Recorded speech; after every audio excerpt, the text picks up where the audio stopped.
It's another Tom's Take Throwback Thursday, throwing back to the days of the Lake Lansing Park Amusement Park, okay? And I got no better person historically to delve into that than my longtime family friend, David Aldrich, the ultimate entrepreneur when it comes to the train that was used here. He purchased it and was brought up in Haslett for the most part, right, after the family moved out here from Lansing. And I thought this would be a great opportunity because your knowledge and your recollection of this place, and we all went on the safety picnic out there. I know a lot of my friends did out here to Lake Lansing Park. A lot of Lansing kids came out here of what this was like back then. It's a beautiful county park right now. It has been. Yeah, and if I could have Diana, our camera person, pan to the lake and just show you on this beautiful day what Lake Lansing is like. I mean, there's one boat out there, a wakeboarder out there. I think that's the MSU water ski team on this beautiful day.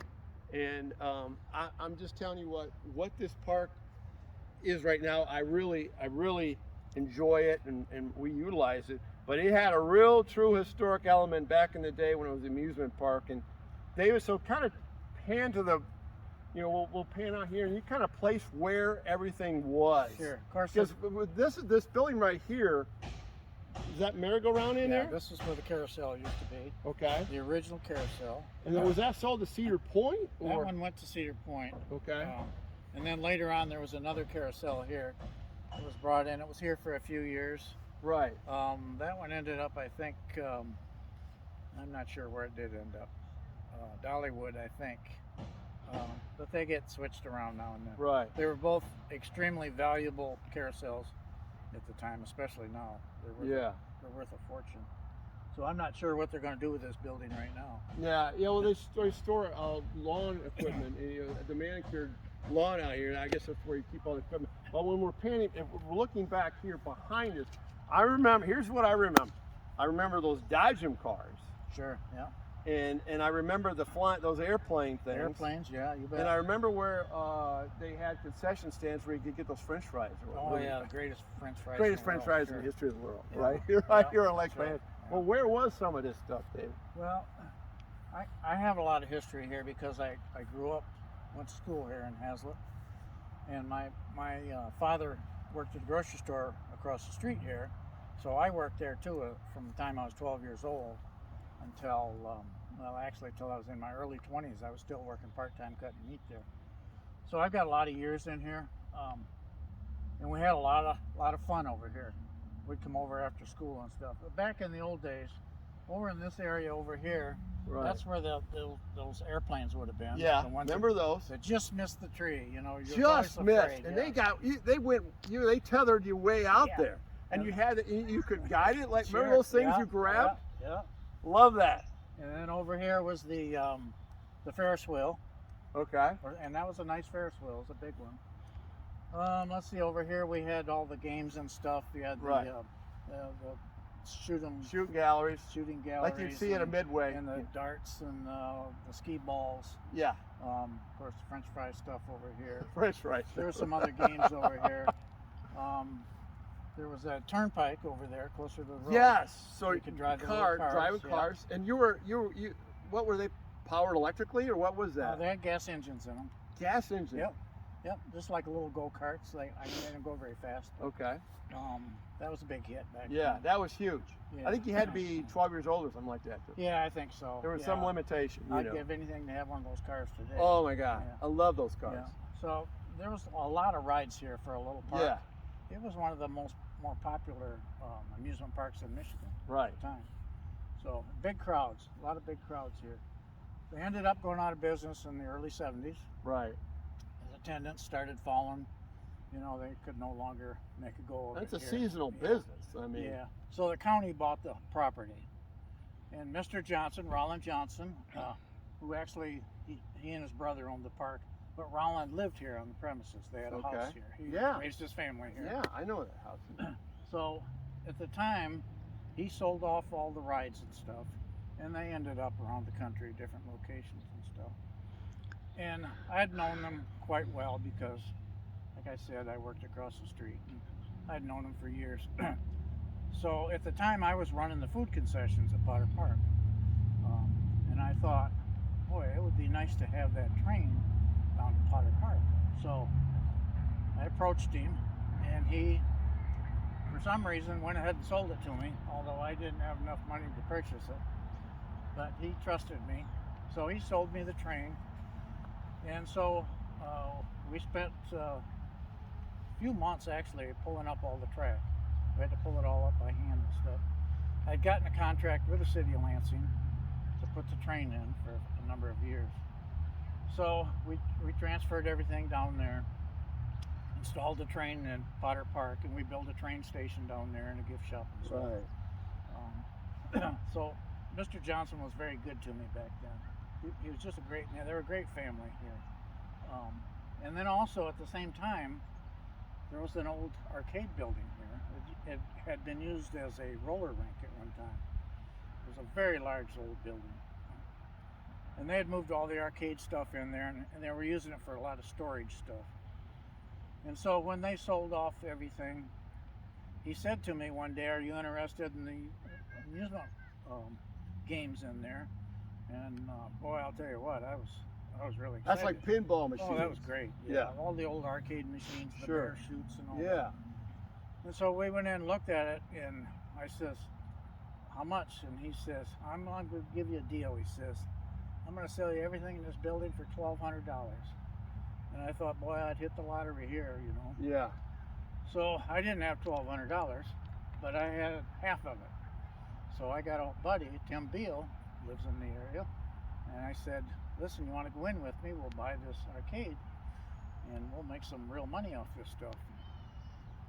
So we bought it, and the first weekend we went in and we started playing with stuff, and we were seeing what all we got, you know, for our $1,200. And it was just full of stuff. There was even an old Chris Craft boat in there. So the first weekend we hauled 12 pinball machines up, really nice old arcade pinball machines. We hauled them off and put them in our garages, and we thought, well, next weekend we'll come back and get serious, and we'll start moving some equipment out of here. Well, during that week, I was driving to work one day, and I stopped at the local grocery store to get a cup of coffee, and I see the bread man there, who I'd known for years, and he says, "Hey," he says, "did you hear what happened at the amusement park last night?" I said, "No." I know where this is going. And he says, the arcade building burnt to the ground. And oh my God, you know, I thought, The Chris I Craft. couldn't believe it. Yeah, all my stuff. So I raced over here, and it was still burning. The fire department was here. And Mr. Johnson said, "Well, don't say anything yet that I sold it to you." He says, "Let me see how the insurance works out." Well, come find out he didn't have insurance on it. Uh-oh. So we lost everything in the building. And after they did their investigation, they figured that an old bum had gotten into the building at night because it was cold at that time. And he had gotten in and built a fire in the bathtub to keep warm, and it apparently got away from him. Out of control. And it burnt right to the ground. Wow. We lost everything. Oh. So I was sick over that for quite some time. I'll bet you. Well, I want to, you know, that train. Now, we haven't even got to the thing, the most memorabilia part of the was the old wood roller coaster. Oh, that roller coaster. Which I think got condemned, at least at one time. Yeah, they might have shut it down once or twice. Yeah, because it, you know, and it was rickety. Okay. Yeah, Now, that was part of the mystique. yeah, it was part of the mistake. Because by the time I was old enough, I think it was condemned. Okay. But the night I was born, August 1st, 1956, my brother and your brother and some of the neighborhood friends came out there, and he broke some kind of record, 15, 16 times, a neighborhood record, going on that roller coaster, like 10 cents a ride, something like that. But that was over there where the parking lot is. Yep. If we could pan right over there, kind of where I'm pointing over there, where they park cars. And then did not the train run under? The train run through there. Through there. Part of the tracks went underneath the roller coaster, and they actually would store it in there at night.